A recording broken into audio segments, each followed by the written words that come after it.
In a world where 54% of Americans read below a 6th grade level. Could you read this? It's impossible. I just see his words everywhere. One man wrote a book about the hidden truth behind clowns. I finally finished it.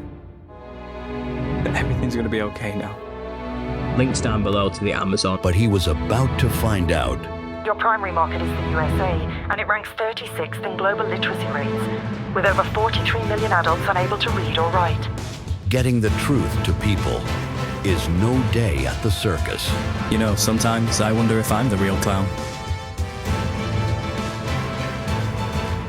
Nobody reads anymore. Have you considered recording an audiobook? You're going to get a sore throat. You're serious about this, aren't you? You don't understand. I have to do this. The people have to know. That book will ruin everything. I will not use AI to record this. We can't let him reach them. This is just something I need to do. I don't even like clowns. The end. Now they can hide that they're completely illiterate. This is amazing. This season, playing on rectangular devices with black screens near you. The Nephilim looked like clowns. The audiobook.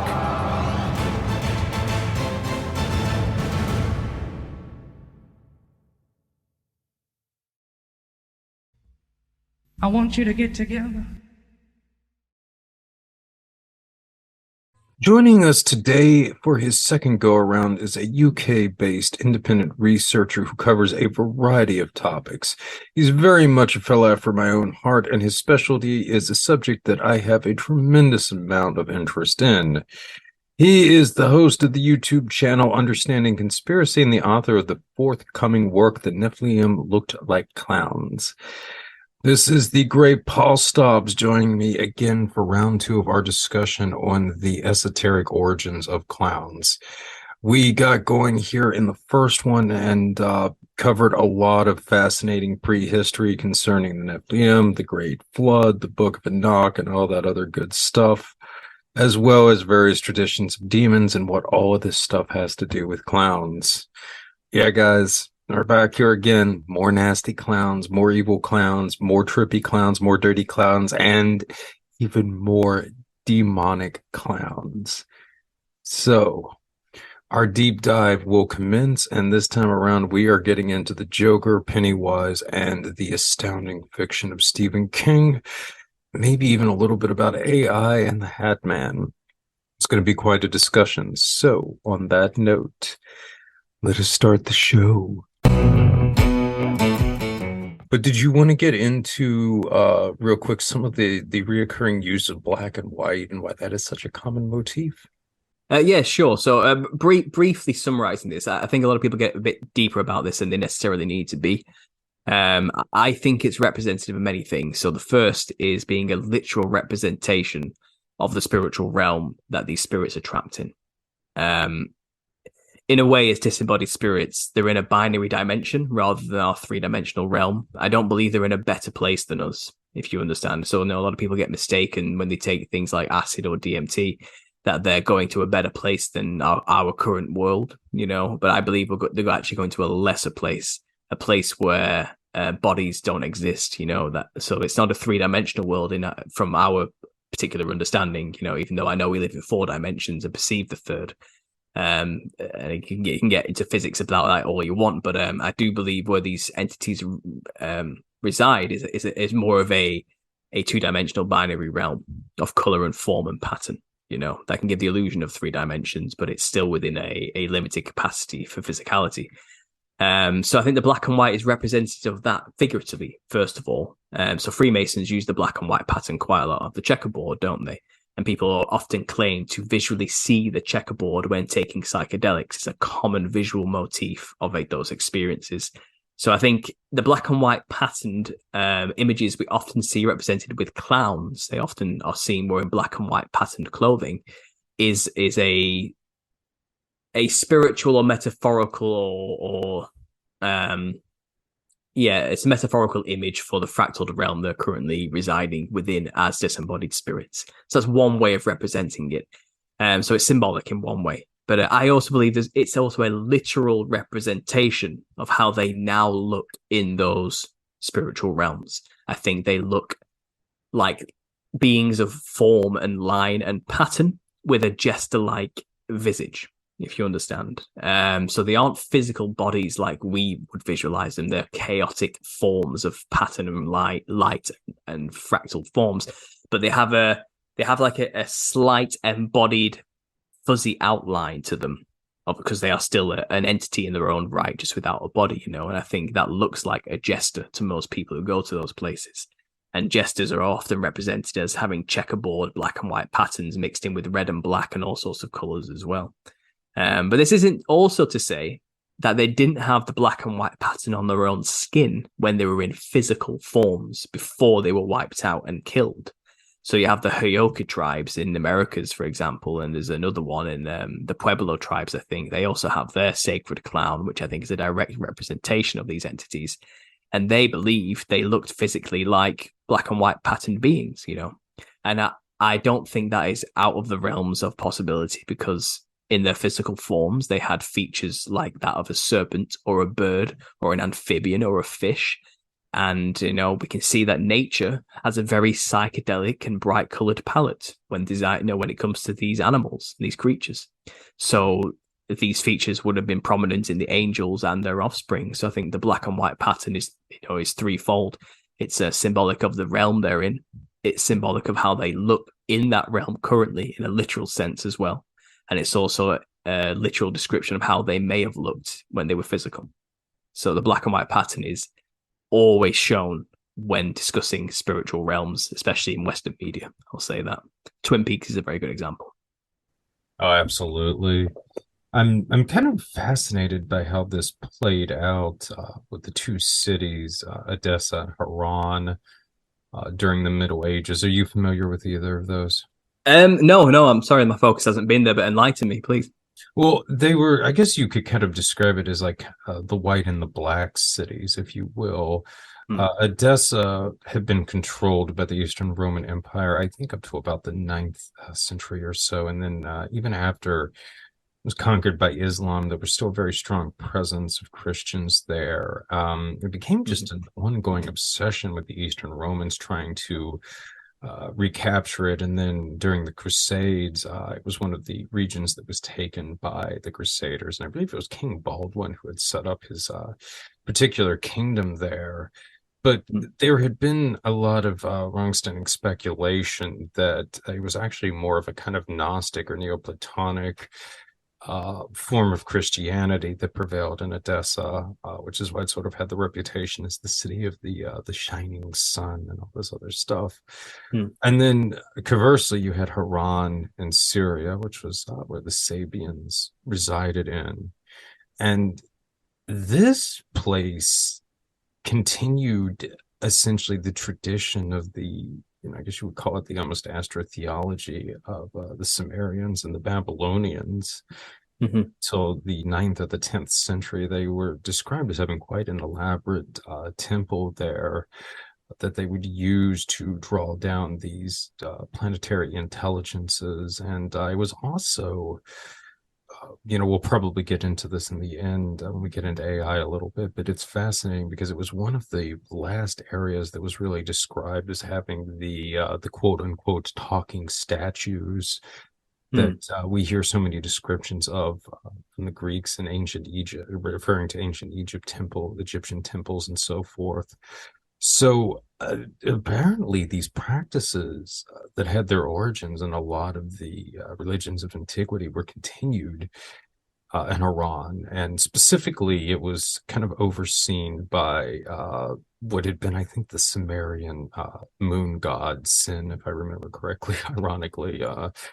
But I'm not sure if that was what the name had been used at the time. But it was always associated with lunar worship, which is why it had sort of the reputation as the Black City in terms of the, in contrast to the White City of Edessa, which is, I believe, a little bit to the north of it. But these two cities had just this ongoing rivalry for centuries on end. And then you have a lot of I think, esoteric traditions that were in the West that were probably heavily influenced by them. Because on the one hand, there was I believe, strong Templar connection to Adessa, which is fascinating in and of itself. But then conversely, there's a lot of indications that some of the Franciscans were really fascinated by the writings of the scholars in Haron, the Sabian scholars, that is to say. I've often because again, in terms of like the Knights Templar and the Knights Hospitaller, I mean, a lot of these orders actually grew out of the monastic movements of the Middle Ages. The Knights Hospitaller came out of the Benedictines, and then the Templars really came out of the Cistercians or Cistercians. I can't remember exactly how it's pronounced. And then conversely, you had the Franciscans, and of course, Saint Francis is sort of equated sometimes as the Saint of Fools and that kind of thing. I mean, certainly he was known for using a lot of humor in his parables. Of course, there's the one where he supposedly talks to animals and just a lot of other kind of strange stuff like that. But Francis was supposedly a troubadour as well, which is another kind of archetype that's closely related to the clowns, prior to becoming a monk, which is another sort of fascinating aspect of that. But kind of toyed with the ideal that Rosicrucianism in turn was a bit of an outgrowth of some of the more esoteric traditions and the Franciscan order, and in turn kind of going back with Huronians, because again, besides the sort of obsession with humor and stories and Rosicrucianism, you also see a lot of the interest in theurgy, which was a very big practice with the Huron Sabians as well. But yeah, I find it really fascinating that even within these, seeming two major repositories of, a lot of the, quote unquote esoteric traditions of the ancient age, antiquity, they were sort of confined. They resided in these two cities that were kind of symbolically associated with this contrast of white and black, prevailed for so many centuries. And then, I mean, I suppose in a way you could almost even see, because again, Haran was typically overseen by the Islamic forces, I believe, already going back to like the 5th century. One of the reasons why the practitioners there had taken the name Sabians, even though they don't seem to have been related to the biblical Sabians, is because they were considered people of the book in the Islamic world. So it kind of gave them a way to continue their practices, if you will, without risking overt persecution. But obviously Islam has, the connections with the crescent moon so much. And then, of course, Christianity has always had that association with the sun. So it's just really fascinating in that context as well, where you had almost the literal kind of like white and black cities and the different sort of strains of esoteric knowledge and all that. It seems almost built into us to naturally it's associate these drama being played out, something.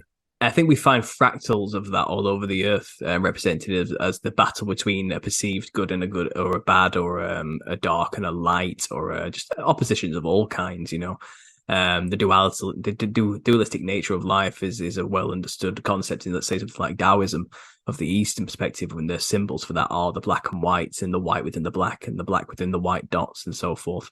So I'm not surprised that we would find these archetypical manifestations of spiritual concepts through color palettes, which are, light representations of spiritual concepts in the black and white city, and the idea of that to me echoes to something quite archetypical about the two towers, the symbolic meaning behind all of that. And we don't have to talk about 9/11 to understand the symbolic and ritualistic meaning behind that event. If you want to bring around the two towers and combine them as one. But also, if you want to consider the black and white symbology, you'll find that the high priestess in the tarot sits between two pillars of black and white. And these two pillars are often representative of the two pillars of knowledge, which were left behind after the flood, which were then used as pillars to embellish the front of Solomon's temple, which is held in high regards within Freemason and secret societies themselves. Solomon's temple, use these two pillars known as Jachin and Boaz, which represents again the sun and the moon, as you mentioned earlier, represented with black and white. And it was believed that these pillars had hieroglyphs on them, which preserved the sacred knowledge. If you can get into the obviously divine magic of theurgy, like you mentioned earlier, it all basically comes from the preservation of that kind of knowledge from these two particular pillars, which preserved the knowledge during the flood. And these two pillars were created, we're going to go even further back, by the father of hieroglyphs, the person who invented such things, which is Lamech and Enoch. It goes all the way back to the beginning if you want to start following the sources of all this stuff. And obviously these characters go by different names to different cultures. As I mentioned earlier, Hermes is one name for Enoch, or Thoth is also another name for Enoch in Egyptian cultures. I'm sure he had many names all over the earth, but this father of wisdom and knowledge preserved that knowledge on two pillars, one black, one white. So I think it's all connected in some kind of weird, esoteric, underlying type of metaphorical yet literal way. And I think the spiritual and the physical are just forever joined in this symbolic dance. It's quite interesting. Yeah, it's fascinating too about Dowoism. I was not familiar with that association with the white and black patterns as well, but I've kind of come to view Dowoism as a kind of keen to Sufism in the Islamic world and in the Western world, very much with, because I was talking about the tradition from Francis to Rosicrucianism, and then really even in the contemporary times to Discordianism. So it's, very interesting. Another sort of archetypical drama playing out there. Absolutely. I mean, the whole Taoist thing, they just have this understanding of the nature of reality that you can't have good without evil. But you don't have to talk about it in morals terms. It's also the idea of there's no up without a down. There's no hot without a concept of cold. It's that all things in this realm that we exist within, it comes within a duality. You can even look at our own bodies. We have a left and a right side, and one will not exist without the other. It's a matter of function and form rather than morality. Then obviously you find people in Western cultures get a lot more metaphorical about it, and do start to, maybe I would describe it as going off on quite vain philosophies, which kind of soothing to the ear and fun to philosophize and think about in terms of a practical sense. I think these Eastern religions were far more practical about the concepts, and didn't necessarily use them in ways to create mastery over people in a way, or control. I think that is an abuse of the sacred knowledge and science, essentially. And there are players out there, evil players, who will use this knowledge for nefarious purposes and often personal gain. But I think there's this other kind of sect of people out there who believe that they're using this knowledge for good and to preserve it for good, and maybe that was the case at some point. I think that this day and age, I think it's getting a little bit more corrupt as time goes on. It's interesting because it says, in the end times, it'll be like it was in the days of Noah. And I think for a long time, there was the good lineage of Seth, who did preserve the knowledge and use it for good. And then there was the bad lineage of Cain, who was using the sacred knowledge for corruption and control. And then eventually, there were no good people left. Corruption won, and that's why the flood happened. And I think perhaps, I don't want to be so negative about it, but maybe we're in the throes of the same drama being played out again, Those who have corrupted this knowledge, occulted this knowledge and used it for their own personal gain to control people, are kind of becoming more and more dominant. And through the revelation of the method, they're getting more and more people on board to think their way about it. I don't think many people are even in touch with any spiritual concepts these days, or even think about it, to be honest. But there was a point, wasn't there, in our past, our relatively ancient past, where humanity and spirituality was one. You could not think about one without the other type of thing. But times have changed, which is why I think when I'm talking about Nephilim looking like clowns, for example, people just do not understand at all immediately what I mean by that. I think it was, kind of an inevitability of the rise of secular materialism, really, because absolutely fundamentally stripped the West of any sort of concept of the spiritual world. We just became in total denial of it. Mm-hmm. So, that was, I think, really what laid the foundation for what we're currently getting into now. Exactly. Well, that's what I mean. It meant demons could manifest more physically through things like clothing and people dressing like clowns. And people wouldn't realize that's what was happening. You know, they see a clown and they traditionally understand a clown to be a honk juggling funny man for children. They don't realize that what they're looking at is a manifestation of a demonic being, you know.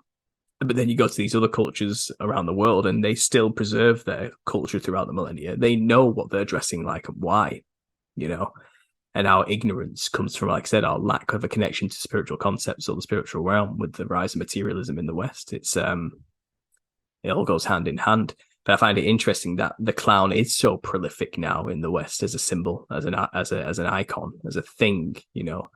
Even the proliferation of the phrase "clown world" became a huge thing in maybe 2016 after the clown sightings happened. You know, if suddenly our language got overtaken by the concept of a clown as well, and it's just fascinating. So anyway, before we continue, I'll let you go on with your questions. Well, no, I mean, I think it makes absolute total sense because really, in a lot of ways, the clown is sort of the symbolic archetype, I think, or the trickster of the this other world that we've been talking about, as you were saying. So, I mean, it's not surprising to my mind that it has manifested so much now in the contemporary world, because essentially it is an archetype of chaos, and that is very much what we're getting into. So it's very apt on many levels. Oh, absolutely, yeah. This is the thing.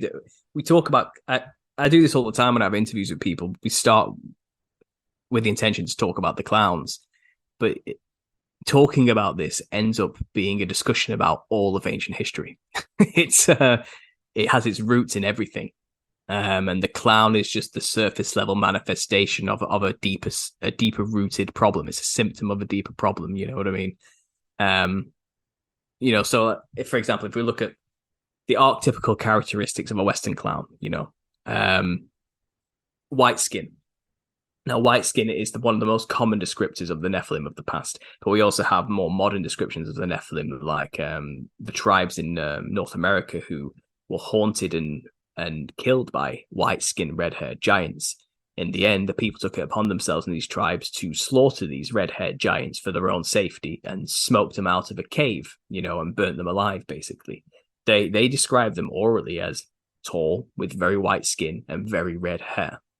And then you have the giant of Kandahar incident. I don't know if you want to take any credence whether that was true or not, but it's claimed that in Afghanistan, soldiers came across out of a cave a very tall, white-skinned, red-haired giant of some kind. And now the white skin is a common descriptor of clowns. They always wear white makeup, and the wild red hair is another common description of a clown. And the red nose, I believe, was a literal feature of a lot of these Nephilim of the past. And now the red nose is synonymous with a clown. We even have a day dedicated to this called Red Nose Day. I think it's a Canadian thing as well as a British thing, but it's a yearly ritual in which to get everybody to put red noses on, and it's to raise money for charity for children, of course. It's always about the children, you know. But again, that's another veneration, a yearly ritual we do where we dress like the Nephilim. But the red nose as well, I think, is also metaphorical of the blood around the face. These things were cannibalistic in nature, and they were often, you know, tearing into a human body. And as a result, like a child who's eaten too much spaghetti bolognese has blood all over the mouth and on the nose, which is where the clown makeup comes from for the red nose and the red around the mouth. The wild red hair, again, common descriptor of Nephilim. The large shoes, the very large comical tie or gloves or jacket, which we see on a lot of clowns, I think is representative that the clowns are representative of giants, and giants had large bodies, and they would have needed a large tie or large shoes or a large jacket or gloves because they were giants, you know. The small car, the small umbrella, or the small hat symbolism which we see with clowns, again, is representative that they are giants. And umbrellas and cars and hats would be tiny on these things if they were to wear a normal-sized one. Stilts, synonymous with clowns, make them taller because the Nephilim were giants, and that's what the clown represents. The neck ruffle of a clown is a reptilian feature. Reptiles are known to have frills and plumes that go around the neck And one of the most infamous examples people will remember is the dinosaur reptile from Jurassic Park having one of those frills that spat black goo at the face of people. But that's actually a very real reptilian feature. If you look at real life, especially in Australia, they have reptiles with these frills. And I think that's what the necrophil truly represents. People could say the esoteric understanding is it's representing aristocracy of the day. But esoterically, it's a symbol for the serpent. The plumed serpent, the high brow ridge in the makeup is indicative of them having elongated skulls. We found plenty of examples of elongated skulls found all across the earth, dug up from the ground. And the Nephilim are representative of having elongated skulls and a lot of artwork, especially a lot of Egyptian artwork as well. I think the high brow ridge of the clown makeup is indicative again of that. And as I mentioned earlier, the clown aesthetic was invented by a Freemason called Charles Dibdin, who knew full well, I believe, what he was trying to represent with this introduction of a new wardrobe change for a traditional Harlequin show. The crosses on the eyes, I think, are representative that this is representing a dead spirit, a disembodied spirit who is physically dead. And we put crosses on the eyes of people in cartoons to represent that they are now dead beings, But it also could be indicative of maybe a serpentine slit for an eye instead of a human eye. The horn that we often see a clown honking, I think is a nod and a wink to the forms now being disembodied, that they are strictly in the realm of frequency and sound. We find that bells are a huge motif in folk traditional cultures who also dress in a certain way to venerate the Nephilim, which have clown features. But bells are synonymous with it, and I think the horn is just a Western clownish amalgamation of the same thing. Often clowns are mute. They cannot communicate by traditional means anymore because they are disembodied spirits of the Nephilim and they can't talk. They have no mouth. So obviously the clown is usually mute. Think of a mime. A mime is an offshoot of the clown character, but a mime often shows itself trapped in an invisible box. It cannot communicate with you. You cannot hear it. It is a black and white, fractaled, lined, disembodied, patterned spirit now. It cannot communicate with you. It makes no sound in our realm, and it's trapped inside an invisible matrix box. All the symbolism's there. If we move on to jesters, the jester hat that we wear is indicative of horns. And obviously a lot of these Nephilim beings and this demonic iconography is synonymous with having horns like an animal. I do believe a lot of these Nephilim had animalistic features inherited from the anamorphic parents, which were the fallen angels. The jester bells at the end of the bell's hat, same thing as the horn of a clown. It's a frequency sound thing. It's to do with their disembodied nature. Jester's clothing, we mentioned this earlier, the clown clothing. It's indicative not only of the serpent patterned skin that they inherited from the serpentine seraphim angel parents, but it's also indicative of the psychedelic fractal realm they're currently disembodied within as well. The circus itself is a huge symbolic thing to represent the realm these beings dwell in. It's a tent. It's an enclosed space away from the world. It's psychedelic in nature. It's colorful. It's full of light, pattern and form and music. It's full of clowns. It's full of jesters and jokers, which are the demons. It's led by the ringleader or the ringmaster, and we'll get into that later, the Hatman character. And that is the clown as we know it today. Like I said, all of its roots come from an invention of the minds of Freemasons. The creator of the modern circus, the Ringling Brothers and Barnum and Bailey, Freemasons to the core. They invented the circus as we know it today. And they got their inspiration of the clown character to use in these circuses from Charles Dibdin, another brother within the society who created the very first costume of a clown, which was worn by Joseph Grimaldi in his shows, the very person who popularized the clown over the Harlequin within pantomime shows. It's all connected to the occult, Freemasonry, and it's by design. It's not an accident. The symbolic imagery of a clown is a caricature of the Nephilim. It's a grossly exaggerated, over-the-top representation of something very real that existed in our past and haunts the memories of all ancient cultures around the world to this day, and is still venerated and worshipped by these secret societies. It never changed. The practice is ancient and it's continued. And the joke of it all is we don't even know. They're laughing at us. And it's not really a laughing matter, even though we're talking about clowns, you know. Oh, absolutely. Another tradition I was thinking of too also is the whole concept of the Feast of Fools in Catholicism, which there were, of course, multiple attempts to suppress over the years. But of course, you ended up having the proverbial King of Fools for a particular week. And in the UK, I believe it was the Lord of Misrule or something like that. Fascinatingly enough, another one of Victor Hugo's novels, The Hunchback of Notre Dame, uses the Feast of Fools quite prevalently as a major plot point, which he locates the climax of on January 6th.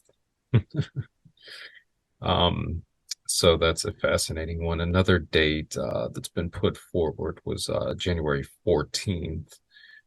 Which I believe is now celebrated in some Catholic sects as the Feast of the Ass, if I remember correctly.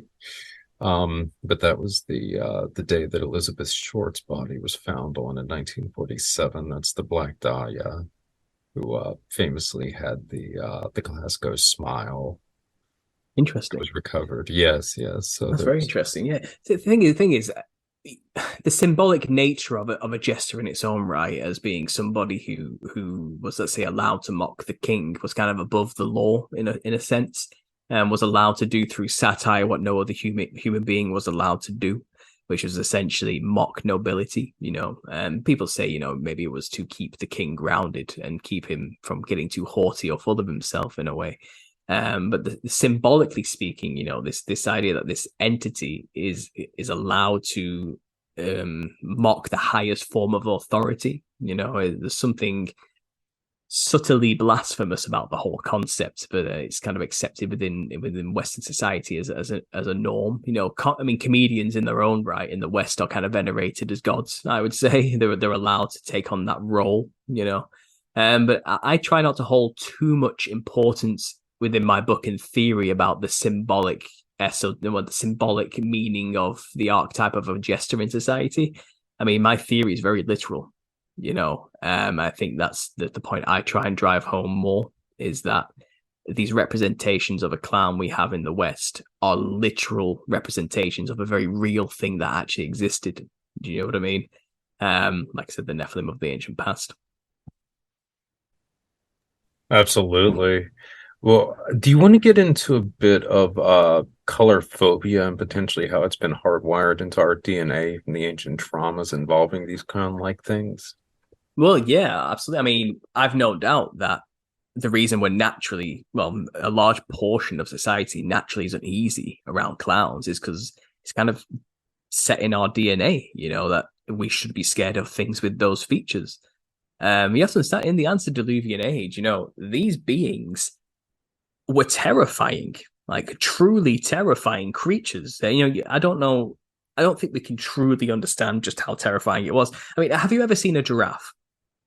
Just off the cuff here. Have you been to a zoo and you've looked at a giraffe before? Have you had that experience? Yes. Yeah. Correct. And have you ever looked up at that giant thing in front of you and thought, wow, that's a lot bigger than I thought they were going to be? Oh, yeah, absolutely. And that looming sense of fear, you know, they're not going to hurt you. They're quite harmless creatures, but still, it's quite a scary thing to look up at a creature that large.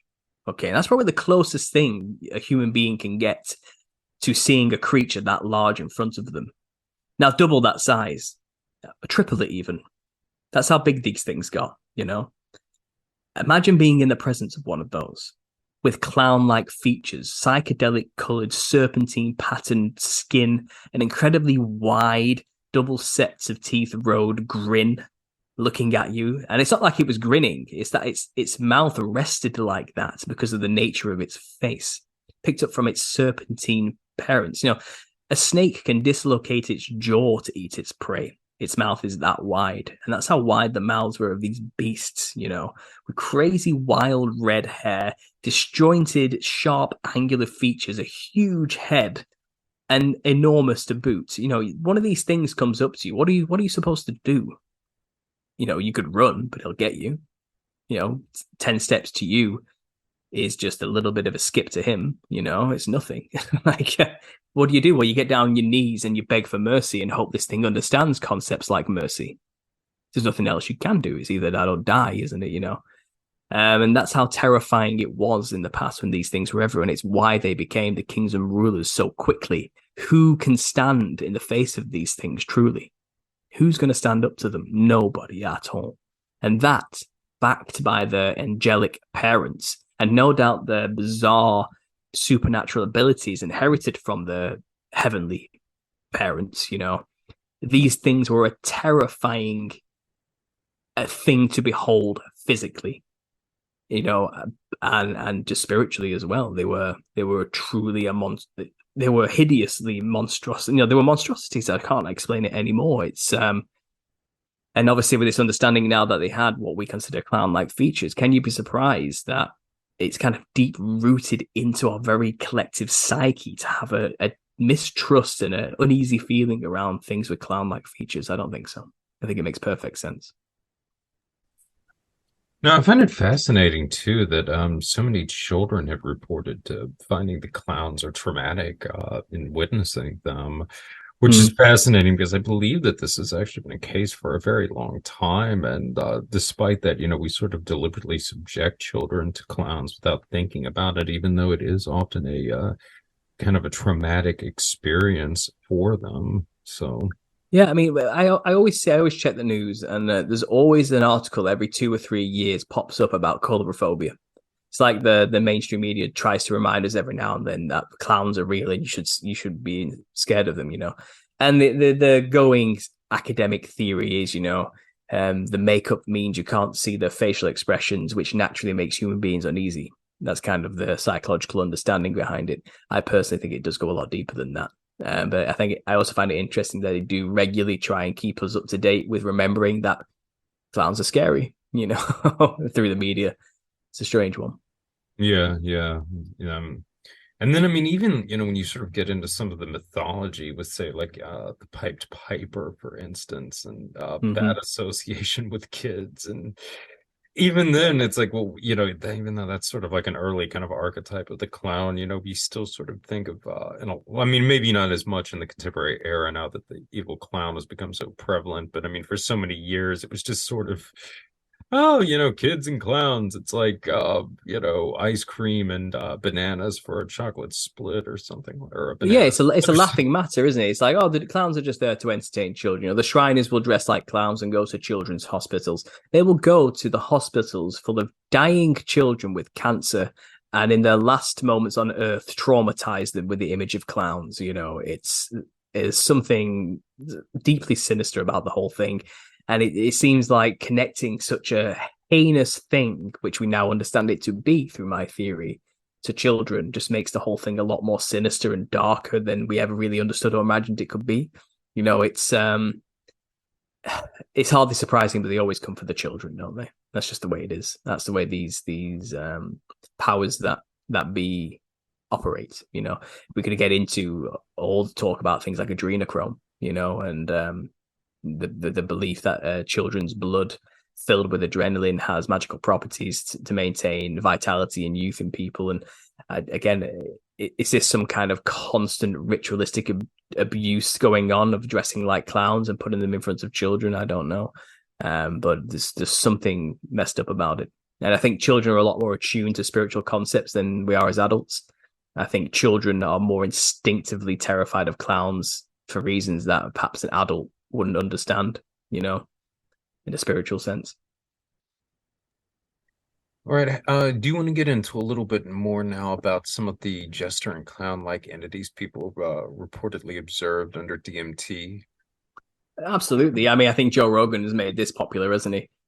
He's the biggest proponent of this idea of the jesters on DMT that people see.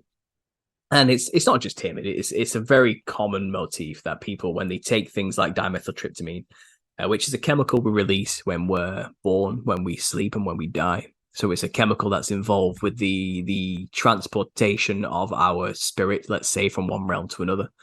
That's one way to describe it. When people do end up being in this other place, They describe themselves constantly being met with jesters or things of a jester-like nature. And it comes with jester-like activity, like Joe Rogan describes it, as sticking the middle finger up at them and saying, why are you taking life so seriously, and all that sort of stuff, and swearing at people, you know, and laughing at them, saying, ha ha ha, look at you idiot, you know, as if you're taking everything so seriously. So it comes with the comedic element of being a jester. But if you want to go for the aesthetics alone, then what people see are the disembodied spirits of Nephilim, as far as I'm concerned. And when they were alive, they did have clown-like imagery. And I think in their spiritual form, you know, they still reflect that kind of pattern within their form in the spiritual realm, you know, and that's what looks like a jester to us now. I think the jester is the spiritual form of the clown-like Nephilim in the physical form.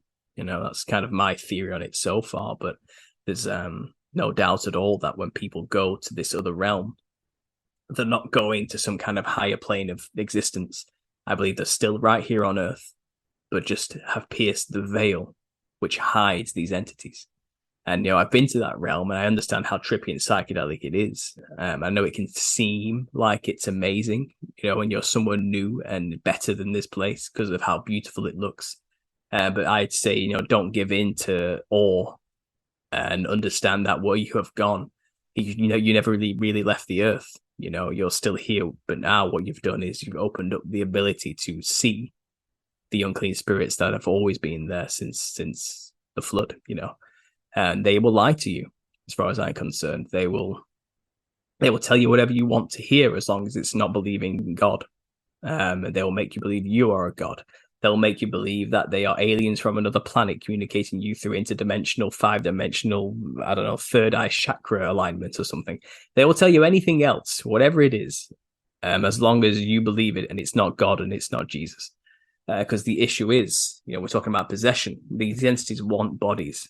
That's what they're after. You know, they want a place in which they can reside so they can experience the pleasures of the flesh again. And they'll do that vicariously through you. Whether you know it or not, they will influence you to partake in things that they find pleasurable, and they'll make you believe you chose to do it. The longer you go without realizing they are there, the better for them. The longer they can go on experiencing these things. Now, if they can convince you in the DMT realm that you should let them in and willingly allow them to be there knowingly and accept them, even better, you know. But as soon as you realize that you can cast these things out through the authority given to you by Jesus Christ, the very same person who cast these entities out when he was here on earth, you know, walking with men and his disciples, then that's just not optimal anymore. You know, this is the problem with human possession. It's messy for demons because as soon as the person wakes up and realizes they can kick them out, it's game over. They have to go back to the dry places and continuously be hungry again. So they have to go and find another body to possess, and they have to go through the whole motions again of convincing somebody else to let them in or finding and opening a door in some way. You know, but that's the game they're playing, basically, deception. How can they convince the individual to allow them to live vicariously through their flesh and their body? Because they don't have one anymore. And cultures around the world who do things like ayahuasca, you know, and take these psychedelic brews made from bizarre roots they find, like the Wadabi tribe when they do the fertility ritual to attract a mate.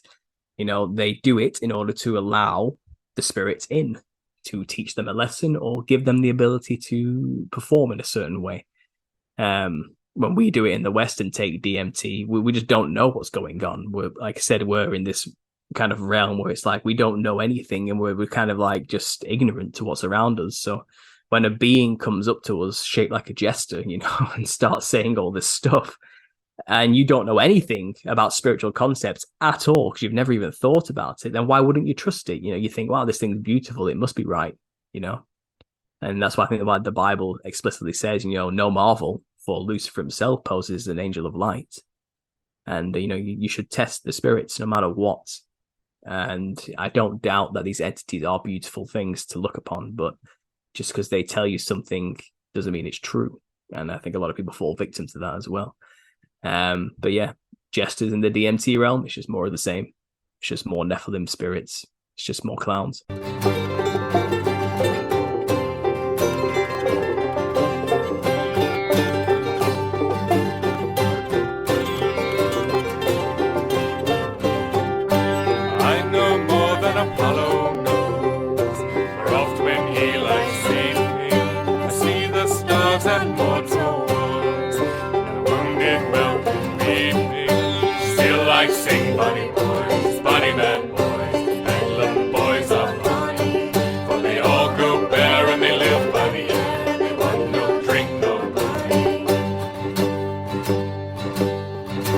So you didn't really have much of a concept of Sufism.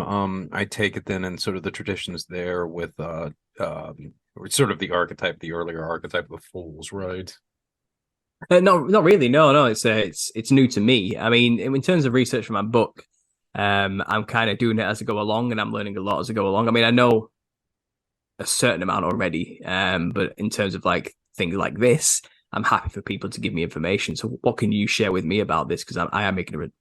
Well, yeah, I mean, it was kind of closely connected, as I said, with the Sufis, and specifically like with a lot of the dervish traditions. I think there's the one kind of order, I think it's maybe pronounced calendar or calendar or something to that effect. But yes, typically they were sort of known as these wild men, the fools and so forth of the deserts and so forth. And later, I believe, it was also somewhat common for Sufis to disguise themselves as clowns and things of that nature. So there was always that kind of tradition with that. And then, of course, there was also the use of humor as well in a lot of Sufi teachings and so forth, which, again, is where I find a lot of interesting parallels with Dowoism, and then later in the West, Rosicrucianism and Discordianism, because there is that sort of sense that humor could be used as a kind of teaching method. I believe there was the one Sufi parable or something where a mother had come to the head of the order and asked him if he could ask her son to stop eating chocolate for a week or something to that effect. And he told her that he would talk to the boy, but to come back in a week, and then he would discuss the matter with him. And so she did, and came back in a week, and she asked, and then he, has the conversation with the kid, and then he comes out and says he's going to try not eating chocolate for a week. And the mother goes back and asks him, why did you need to wait a week to tell my son this? And he said, well, I had to go a week without eating chocolate myself to see if I could do it. Because, I can't ask the kid to do something that I can't personally do, because that wouldn't make any sense. So, but yeah, I mean, you have like a lot of these sort of like cheeky sort of parables like that. And then, sort of alluding to like in the Franciscan tradition of Francis, kind of trying to talk to the animals and things of that nature. So there was often, I think, this use of humor that was prevalent in these specific kinds of traditions. So that's one of the reasons why I kind of see Sufism as a crucial branch in a lot of this, especially between sort of the Eastern traditions, which you talked about, which were much more open, and then maybe some of the more esoteric Western orders, because I do think Sufism probably influenced a lot of this stuff more than it's given credit to, because so much of the rich esoteric tradition of the West really grew out of that area. Absolutely. I'm getting Shriner vibes from this. Is Sufism and the Shriners linked? There's been a lot of speculation that the Shriners, and then of course the Jesters as well, were partly inspired by Sufism. But I mean, a lot of this, you can kind of see in that area around the Pyrenees, the sort of the traditional border with Spain and southern France. And I mean, it's, just had so many different traditions there. I mean, of course, during the years of Islamic rule, you had a lot of the Sufi orders from the Moors and so forth. Later, you had a lot of the Kabbalistic traditions. In fact, I think there was some of the areas in the northern Spain were really kind of the heartlands of the Kabbalah for a lot of years. And then, of course, on the other side of the border in southern France, I mean, that was a major region in Cathar country and a lot of that kind of stuff. So, there was this presence, though, of Sufism for a lot of years in that region. And also the troubadours, I should point out as well, were just huge in that whole area. Northern Spain, southern France. So I think that it did bring much more into Western esoteric traditions and was sort of a crucial link point for some of the transmission from the East. And we just don't really see it, I think, as much as we should. Well, it's well known that a lot of Freemasonry is inspired by Eastern tradition. It really is. I mean, they have their own. Well, they used to have their own phrase they used a long time ago. They would ask, they'd ask a brother, "Are you a traveling man?" to find out if they were actually a member or not. And the typical response, depending on which level they were at, was, "I've been traveling in the East but I am now in the West or something, but now I've come back home to the West. And this mention of traveling to the East to gain wisdom before you come back home to the West and settle was a sign that you were a high-level Freemason who's done the research and then come back to reality, if you get what I mean. But this implies that Eastern philosophy and religions played a large role in their knowledge, like I said, inspired the roots of this kind of mysticism, we can call it, which was in the Western cultures, like I said, the Western shrines and the Western sects and cults, secret societies, definitely. Well, let's get into contemporary pop culture. This is certainly a fascinating topic when it comes to the whole concept of clowns. So obviously, as I alluded to a little bit earlier, the evil clown is practically a cliche in this day and age. But I mean, that in and of itself, I think, is highly significant. So what's your take on sort of this cultural assault? Well, basically, if we go off the assumption that all media is controlled by nefarious powers, aligned to this agenda, which we've mentioned now quite a lot in this interview, is it really surprising that almost all representations of the modern clown in this era is always a negative one? It's always demonic in some way. I mean, the modern popularization of the clown aesthetic, I believe, is likely an attempt to get people to mimic the ancestor worship practice of folk traditions of the world, like I mentioned earlier, without knowing it. So, this is a kind of, I think we see the clown now in a lot of modern media forms, especially since the rise of, like I said, the 2016 clown sightings, which wasn't that long ago. It seems like there was a slight resurgence in 2018 of something similar. But since then, I think if it was on the media, if it was on the news, I think it was on purpose. So the 2016 clown sightings, it's kind of like a jump lead, which started up the engine of this little clown car in people's minds, and I don't believe it was an accident. I think the mainstream media drew humanity's attention to this on purpose with the 2016 clown sightings and made a big fuss about it on the news. And then, like I mentioned earlier, the advent of this phrase clown world became prolific. And the new age types, would say that the jester archetype has been popping up in individuals ever since, again, I would just describe this as more people are being possessed by Nephilim spirits now. And a lot of this is done through things like the media. So, not long after the 2016 clown sightings, It was released, actually, a remake of the film It, the Stephen King novel. And what is It, but a shape-shifting spider demon who manifests physically as a clown in order to attract children and cannibalize them, So the archetype are all there to a Nephilim creature. A lot of the Nephilims of the past and these giants of the past have been described as shapeshifters in their own way. So I think it's a nod and a wink to that. I think it's interesting that deadlights are often associated with a lot of Stephen King's characters, and the deadlights within It are kind of like its manifestation of the spiritual realm, what it's truly connected to within its form, So there's something weird about that, as though it's got a element of a being of light attached to it. And I think from what I've not done much on this, but I think the deadlights in these Stephen King things is a nod and a wink to the light of Freemasonry. I think hidden within the occult nature of these symbols, like the clown. But the clown itself, there was a film called Clown in 2014, which was about an individual who finds a clown outfit in the attic. He needs to find one quickly for his son's birthday or something, but then he finds he can't take the outfit off.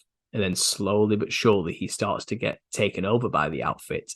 And he learns that he's wearing the skin of a demon, which was known in folklore as a cloyne in Sweden or something, or some Scandinavian country.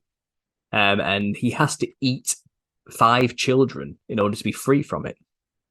So this link between clowns eating children, it seems to be something that the media constantly pushes.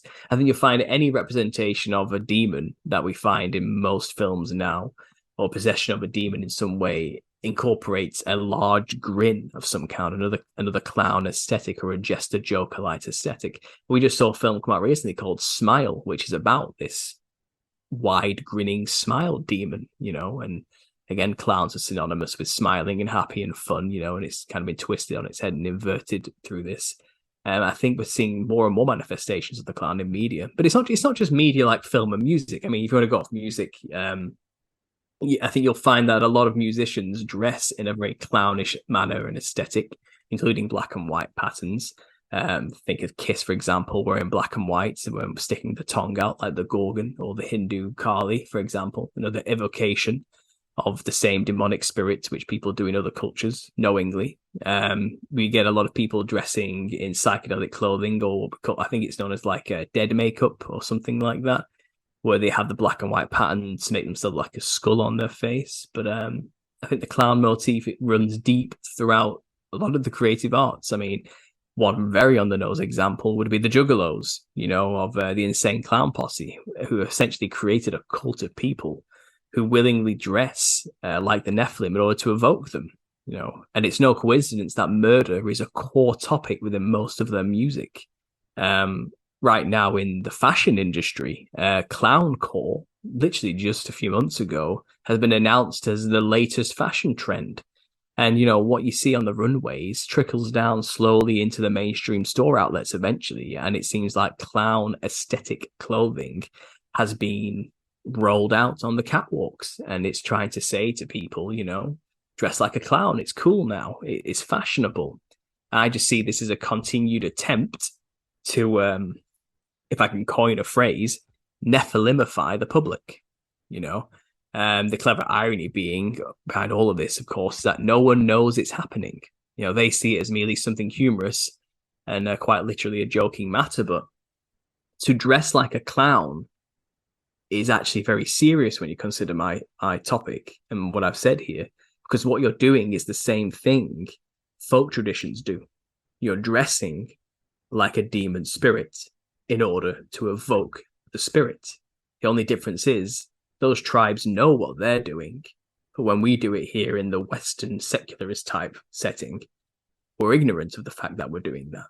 So I won't be surprised if we see more and more risings of demonic activity and behavior from people. The more and more we see this clown aesthetic appear in the way people look. Now, one example we can go off here without getting too deep into it, because unfortunately these are a protected class right now in society, but I would call them the multicolored collective, let's say. And there's this group of people right now that have strong political and socio-political sway right now over what people can and cannot say. And the general aesthetic of these people is bright colored hair, bright colored clothing, clown-like makeup and aesthetics and attitudes and beliefs, and I think you can find things like, people have said to me, things like the drag community have very clownish features usually in a lot of their shows and things like that. And it makes you wonder why that's so popular right now as a thing on TV, and it also makes you wonder from my perspective, what kind of thing has possessed them to dress like that? You could use that phrase as a colloquialism, but I would say perhaps it's a lot more literal than we would think. I mean, to dress that way, I believe is a form of the entity within them using the flesh that they are fully comfortable living within now to look more and more like their true self. It could be interpreted that way through this theory. But yeah, I mean, I'm sure you probably have many examples of films and music where you've seen this aesthetic yourself. But I have done this in my series, and I could go on for hours about it. But you'll find the clown aesthetic is very prevalent right now in the modern age, in clothing, in music, and in film. And it's, as far as I'm concerned, it's all by design. Have you noticed anything yourself? Have you got any key moments where you've seen the clown manifest in modern art? Well, I think, obviously a lot of people tend to look at the Joker, which is, fair enough. I mean, there's a lot of fascinating things around that particular archetype and how it's come into being. As I said earlier, there's a lot of association with Victor Hugo and The Man Who Laughs. But I actually think that in this context, the fiction of Stephen King is a lot more fascinating. And I actually kind of go back to one of my all-time favorite movies, 1994 1995 film called In the Mouth of Madness that John Carpenter directed. But it's based around a horror writer who's sort of a combination of Stephen King and H.P. Lovecraft, who disappears before his most recent novel is due to be turned over to his publisher for release, and a private detective is hired to track him down. And the story unfolds against essentially an apocalyptic backdrop in which Kane's, the author's name is Sutter Kane, by the way, in which his followers, Sutter, the Caneites and so forth, oh, interesting, are basically being possessed by these entities from his fiction. And as the film goes on, they start transforming into these monstrous beings. But even before then, they're just going insane. They're going around committing all of these rash acts of violence. One of the more kind of famous scenes from the film is when the private detective, who's played by Sam Neill from Jurassic Park, is sitting in a restaurant with an insurance agent who's hiring him for this job. They're looking over some files. They're sitting by like a window seat, and you see this guy with an axe who is walking up to the window, and they don't notice him. And then finally he comes and puts the axe through the window and is about to hack them up when a police officer kills him. But later you find out that this was Kane's agent. But yeah, it's just sort of an ongoing thing where society is breaking down because of this rash of madness and all kinds of things like that. And it's interesting in light, even though the movie is definitely much more heavily influenced by H.P. Lovecraft's fiction, I find it fascinating in the context of what Stephen King did with his own fiction going into the early 21st century, especially in regards to the Dark Tower series, which essentially became kind of this meta universe that he brought pretty much all of his major works into. And specifically, it was later revealed, I believe, by King himself. I think in 2016, if I remember correctly, that the Crimson King, who's sort of the like satanic antagonistic figure within the Dark Tower series, who oversees the Dark Tower itself, who the hero Roland is continuously questing to reach and stop the Crimson King. He's essentially the same being as Pennywise, the spider god, or whatever you want to refer to it as. But there's just so much fascinating stuff about the Dark Tower mythos. I mean, you have obviously the son that's spawned from Roland after he is essentially raped by this incubus, or I can't remember if it be an incubus or succubus like deity, versus sperm effectively, which creates this sort of monstrous Mordred type figure. You have like just the sort of in continuous alternate realities and all this other stuff. Of course, the rose symbolism.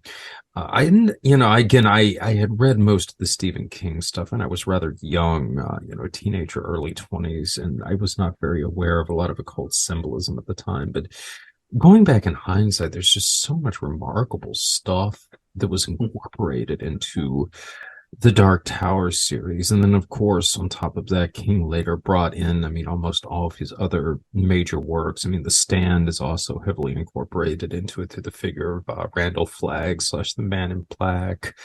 There's even sort of some nods of, I guess, Discordianism in it, with the Castle Discordia stuff, the Song of Suzanne, and all this other things. But it's so just interesting, because King's work obviously is just so insanely popular now. It's, we kind of take for granted how pervasive his influence is in the 21st century. But, as the fictional Sutter Kane character in the film In the Mouth of Madness boasts, at one point more people have read his books than have read the Bible. I don't know if that's quite the case with Stephen King, but it cannot be denied that the amount of people that have read his work is just astronomical. And then on top of that, the people that have been touched by it. Decision that he made in the latter parts of the series to break down the third wall effectively and incorporate himself as a character into it and implying that, you know, that it is intertwined with the real world. I mean, it's in hindsight almost a kind of work, to borrow a term from the Cybernet Cultural Research Unit. I mean, almost like a work of hyperstition or something like that. The kind of attempt almost to make fiction manifest in reality, if you will.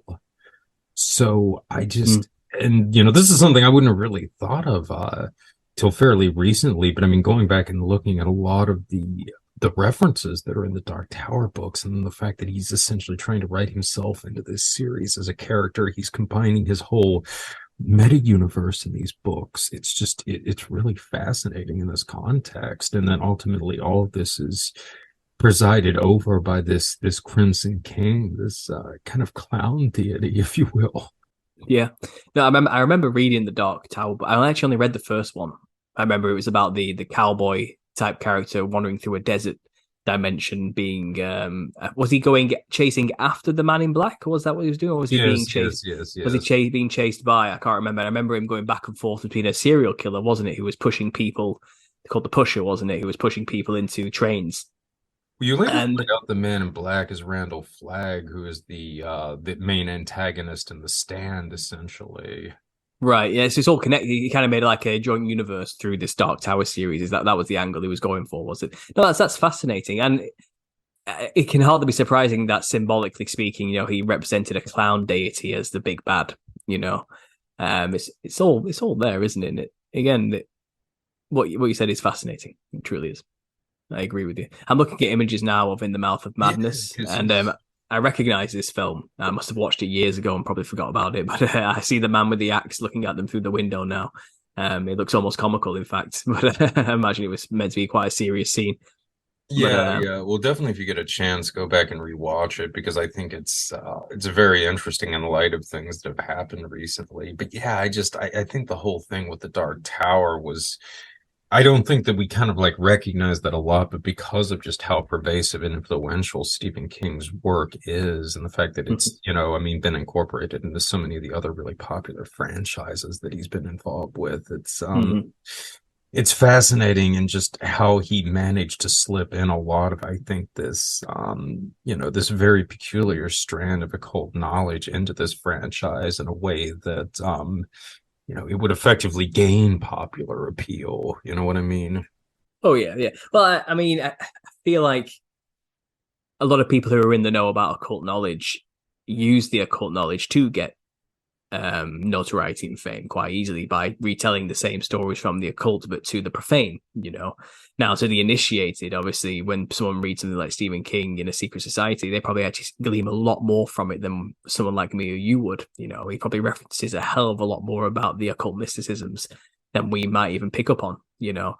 Another big example is, let's say, someone like J.K. Rowling, you know, an author who has created this entire universe, which you know as Harry Potter, about the wizarding world, which is basically a secret society, hidden from the visual abilities of the Muggles, as we call it, you know, and those who were initiated into the secret society can understand and see the symbols and the signs and use the magic and the power to their own gain and abilities, but the profane masses do not understand it.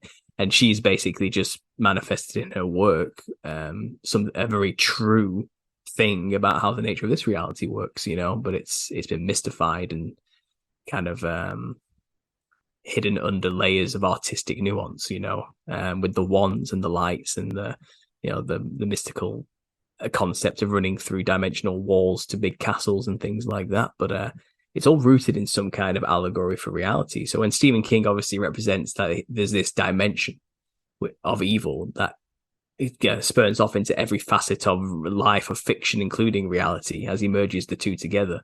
He's saying something, isn't he? He's saying something that is true, that rings just enough true to the profane that they wouldn't fully understand what he's trying to say, but it's enough that it pulls on those subtle understandings we have, whether we know it or not, about the nature of reality. You know, it's clever technique. And I do believe that's what a lot of magic truly is. It's the ability to manipulate language in order to influence people, you know. Well, I mean, it's almost in a sense prophetic in a way, because I mean, you know, we, as you've been kind of referencing, you know, there is almost this sort of concept of these two worlds that exist sort of simultaneously with one another in the same space as other dimensions, or however you want to think of it as, which is almost what King is kind of getting at with Roland's world in contrast to our own world, because it's related in so many ways, yet it developed in a different capacity. But I'm actually reading a viewer sent me a comic book, and it's a huge thick thing called The Invisibles. Have you heard of that before? Yeah. No, I've never read it, but I'm familiar with it. And it's basically the same thing we're talking about here. And he's proven himself as a character. Yeah. These two worlds as well, like you say, that are side by side, and only one knows that both exist, but the other has no clue, type of thing. And these are all just. I think also too, it's just the fact that he kind of alludes as the Dark Tower series goes on with the bleed over into the two worlds, but especially Roland's world crossing over into ours. Because again, this is something that he wrote in the early aughts, but I think it's kind of fascinating because it is almost like a precursor to something like the Mandela effect or something like. Oh yeah, absolutely. Well, I do think we're seeing a lot of people describe it in the conspiracy Christian kind of world as a thinning of the veil. As we get further and further into time right now, I think the veil of perception between our realm and their realm is getting thinner. And we're seeing more and more manifestations of them into our realm, which is why I believe the clown aesthetic is becoming more and more prolific as time goes on into the modern era. I think we are witnessing, like I said, this thinning of the veil between their realm and our realm.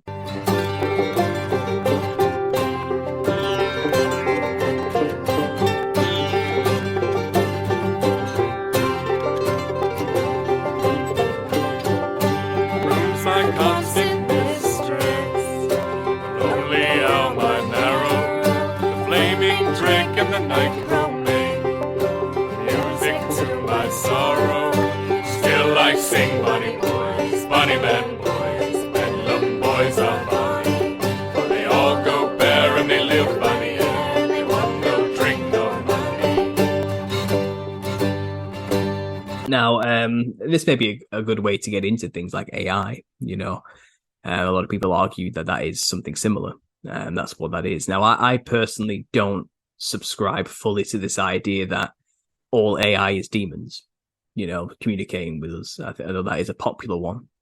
I think you've watched my video on this, I assume. But obviously, I have a slightly different understanding of what's going on there.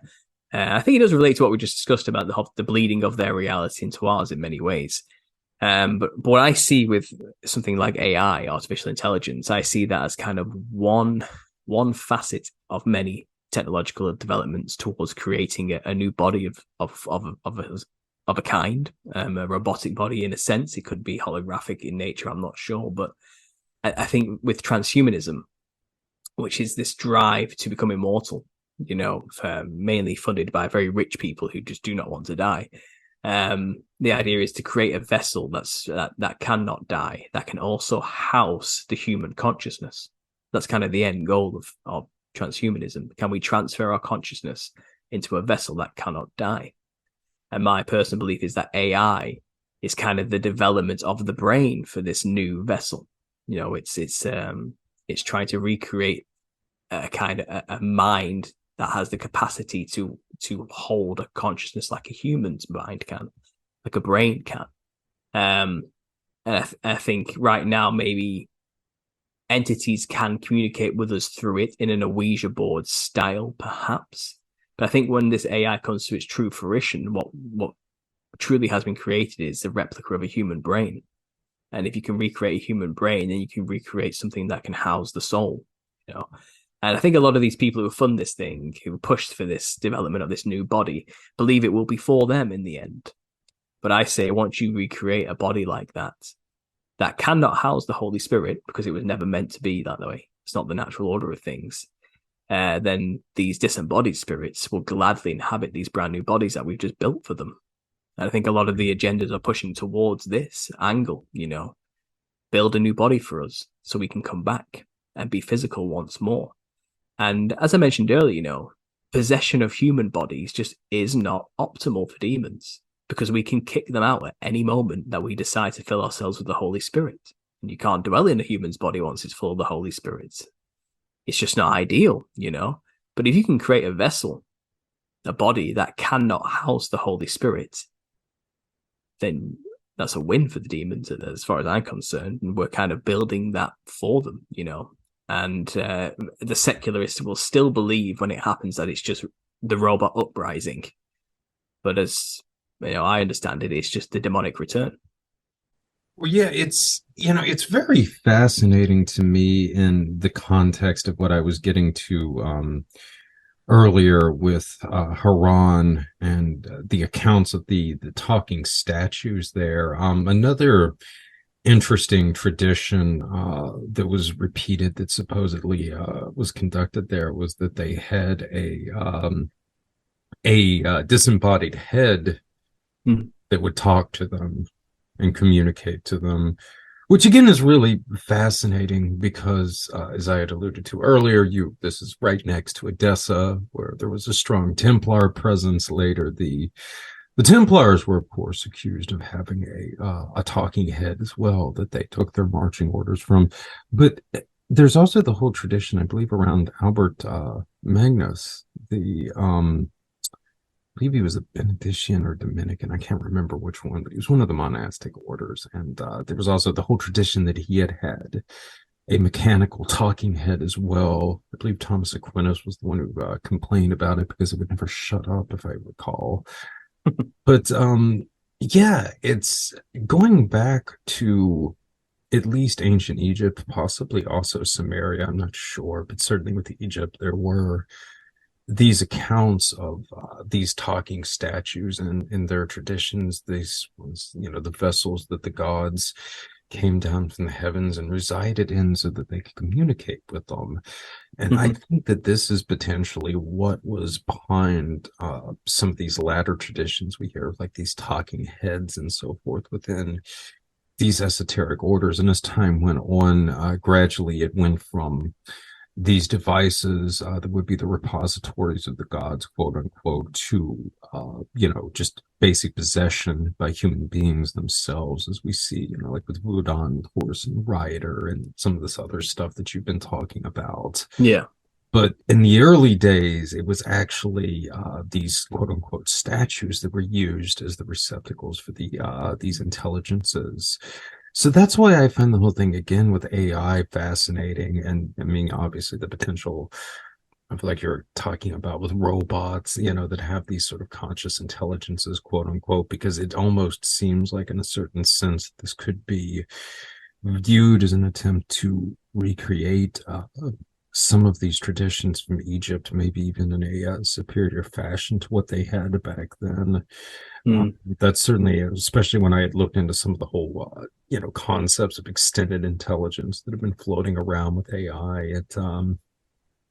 It really leads to some fascinating possibilities. And of course, some of the comments that, even the people involved in the research have made. I mean, I think it was Gordy, what's his name? Oh gosh, I can't remember now, but the guy who had equated the consciousness of the AIs to Lovecraftian entities. There's obviously been a lot of these speculations with quantum computing that it's communicating with another dimension or something like that.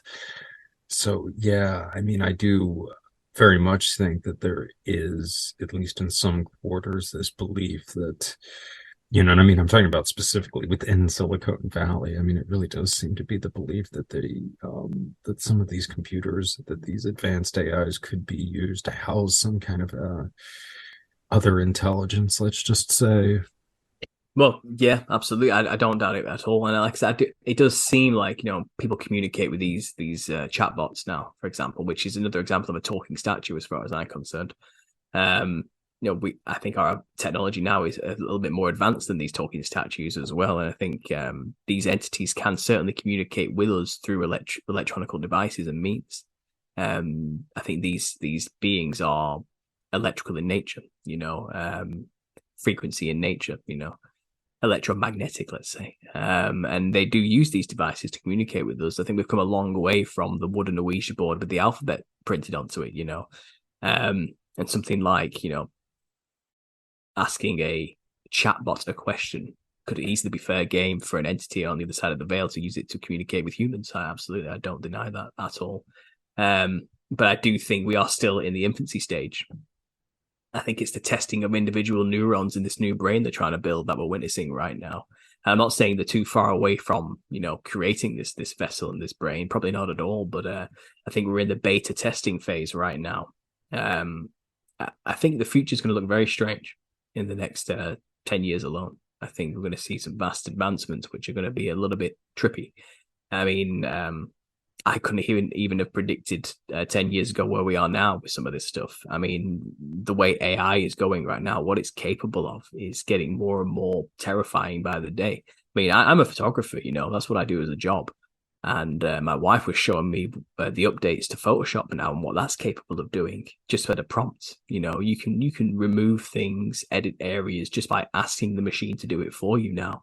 And it's putting a lot of people out of a job, I'll say, But what would have taken me maybe an hour to edit out with the skills I'd learned how to master this tool can now be done just by typing a few words into a bar, and that's not to say the abilities now for AI art to create images out of nothing, just out of a simple prompt. The abilities of ChatGPT in order to write and correct a full novel for you in seconds, or to copyright or, be a copywriter for you to check over your own work within seconds. We are already essentially becoming more and more dominated by machines. And I think it would be a logical next step in order to transfer our consciousness into a machine, which I think is the promise that's been given to us through the offer of transhumanism. And obviously the promise will be you'll be immortal, you'll live forever, you'll have the capacity and processing power of a supercomputer rather than your pathetic human brain. You will be as gods, It's the first lie told to us in the Garden of Eden. It's the same promise we're being told today. I think the irony and the joke of all of this is that what we're about to build isn't really for us. It's for entities we don't even know or believe exist, that have influenced us to get this far to begin with. And I think with the manifestations of the clown in our society right now, as an archetypical reference, but also as a literal manifestation of the spirits of the other realm, are maybe a warning sign, that this veil is getting thinner. And it's only a matter of time before they have the ability to truly be back here in physical form. Right now, people dress up like them and make it look like they're here in physical form. I think soon we'll see them back in physical form, whatever that would be. And they'll be worshipped as gods and kings again, like they were before the flood. Again, you see a giant, what would you do in that situation? As described earlier, what would you do when you see an immortal robot walking and talking in front of you? What do you do in that respect? You can't fight it. It'll tear you to shreds. You can't intellectually argue with it. Its brain capacity is far faster than your processing power. Then you bow down and worship it, just like we did with the giants. It's the same thing. Same game, different name. And again, the clown thing that I'm working on is, as far as I see it, it's a way of knowing what to look for, because they're hiding in plain sight right now, But I think if people understand that the clown aesthetic is not really a laughing matter, the closer we'll get to people not being so easily deceived. Perhaps we can slow down this progression a little bit. I don't know, but it's still interesting nonetheless to talk about. It's kind of funny too. I was thinking that you almost see sort of a proto precursor of a lot of these threads coming together in Disney World. Again, obviously there's so much of the, I don't really have to even get into, Disney was a well-known basin and so forth, but just the fact that, again, you're bringing kids continuously to these parks, which are just awash with all of these animatronic devices. I have often kind of wondered about that, but yeah, it's kind of maybe puts to an eerie foreshadowing of like where we're heading towards almost. Yeah, well, the kind of facsimiles of reality is what theme parks like that are, aren't they? They're kind of mimicking reality, but they're not quite they're there. increasingly becoming the reality. Yeah, well, that's what I mean. Is originally it was like a polished version of reality, but as reality starts to meld with this fiction, our own world is becoming this mass-produced plastic facade of reality. we can get into the whole lack of creativity and beauty standards within art these days in our architecture, but I think that's a topic for another time. But this whole clown subject, like I said, you can start talking about it, but you end up going down many of the rabbit holes as a result. It touches on everything. It permeates all things. I think, we haven't even discussed things like, the Hat Man, for example. I was going to say to wrap up, do you want to get into the Hat here a little bit? Yeah, well, one of the foremost, I say experts, but the person who's kind of compiled the most information on this is an author called Heidi Hollis. And she compiled a bunch of people's experiences with this bizarre entity, this shadow entity known as the Hat Man. And you'll find the Hat Man is just as prolific as the clown throughout modern media as well, especially musicians. They often dress like this. The Hat Man as well, interesting enough, if you want to get into Freemasonry, the Grand Master wears a hat, like a top hat himself, and he's the only one who's allowed to wear the hat.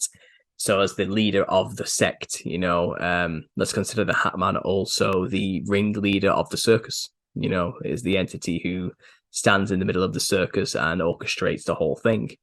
But many people discuss seeing during sleep paralysis and in their nightmares this entity which has this tall top hat or fedora-like hat chasing them, or in the presence of this entity, people describe it as being the most terrifying thing they've ever experienced. It just oozes fear, and being around it is the coldest, scariest experience anyone can imagine, and it seems to be, it's obviously something that does exist because of the amount of stories attesting to its existence. It's something that is in this other realm with the clowns, with the Nephilim, with the demons, Is it a form of Nephilim demon? I don't know.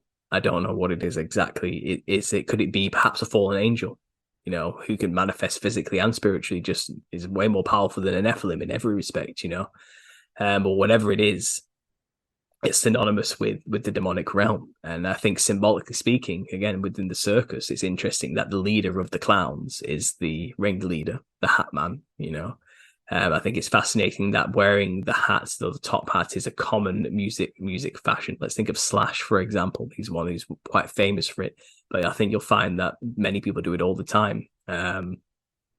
There's something about this hat, and also I think this whole top hat being linked explicitly with the leader of Freemasonry and the Grand Master of Freemasonry is another example. But it's not something we can ignore.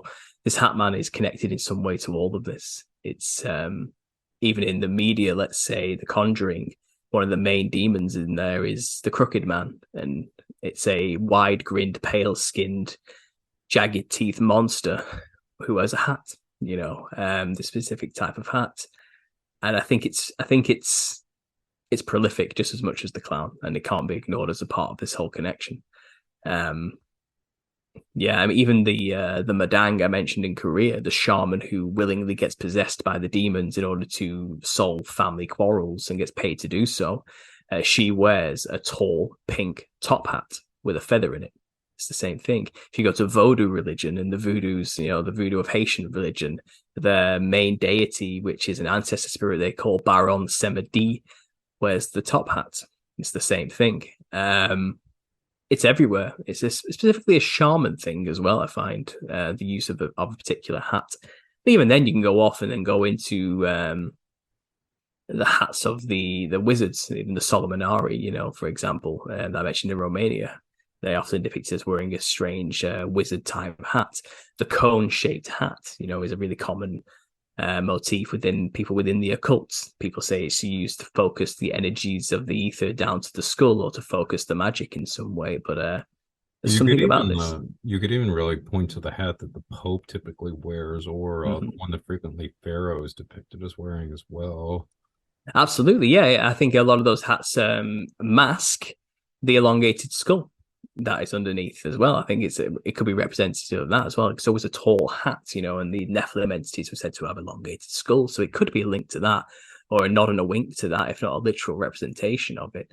There's so much you can get into with this concept of the hat in some way, but what we do know is there is a specific demon we've called the Hat Man who plagues people, and is seen distinctly looking always the same. If anyone's interested on my channel, I actually have a video called The Hat Man, A Demonic Encounter, and it's my experience with him. So I've seen him myself. I've had an experience with this in a dream, and it truly was one of the most terrifying experiences that I've ever had. And I've documented it thoroughly on my channel with images as well. I even drew what he looked like. He looks like a pimp, to be honest. And I didn't think about that at the time. But even then, the pimp culture itself, this hat with a cane, with this weird overcoat on, this trench coat in some way, all the multicolored clownish psychedelic patterns, the bling as well. There's something behind this. There's a spirit here at play that manifests into people, a controlling spirit of some kind. There seems to be a leader controlling spirit of people, of the clowns, let's say. So if you go off, people say there's a hierarchy in heaven of angels, and there's also a hierarchy of the demons in hell. Perhaps this Hat Man is like a general of some kind, and the Nephilim demons are just the foot soldiers. I don't know. I can only speculate, but what I do know is it's real. I've seen it myself, so I can attest to it on my own account. But many other people have seen it too. And the weird thing is, I had the experience. I said to myself, what the hell was that? I did the research and only then discovered that it's a real thing that other people also experience. So it's not like I was influenced to think about it, it's something that really happened to me. So it's bizarre. And that was one of the many experiences that kind of led me to this whole research to begin with, I suppose, among other things. But the Hat Man can't be ignored. It cannot be ignored, that's for sure. All right, sir. It has been a fascinating chat. Do you have any closing thoughts here before we sign off? No, just if you're interested in this and you want a bit more visuals to the things we've discussed, so you can actually see what I'm talking about.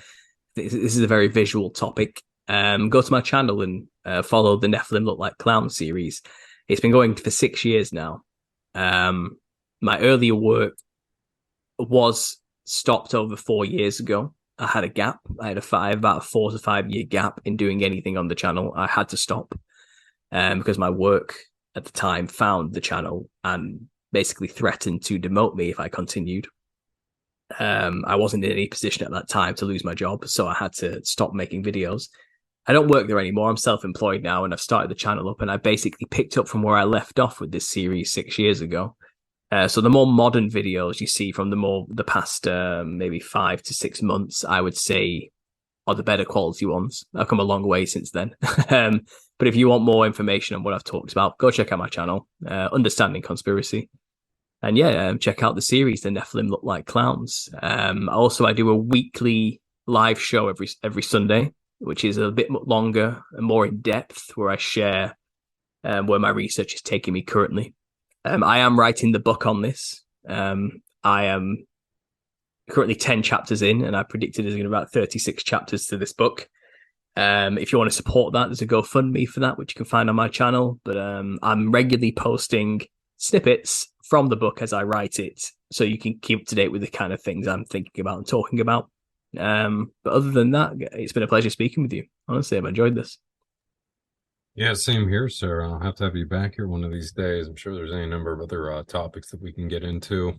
Absolutely. I mean, like I said, I'll be writing this book for a year. So if you want to check in closer to the end of finishing this book, maybe we can get some more information out there, because I'm learning more stuff every day. And like I said, I've been doing this for 6 years. It just doesn't stop. Yeah. It just doesn't stop. Yeah, no, it never does. No. All right. On that note, we will sign off for now. As always, I want to thank you guys so much for listening and your support. And with that, as always, good night and good luck to you all. Come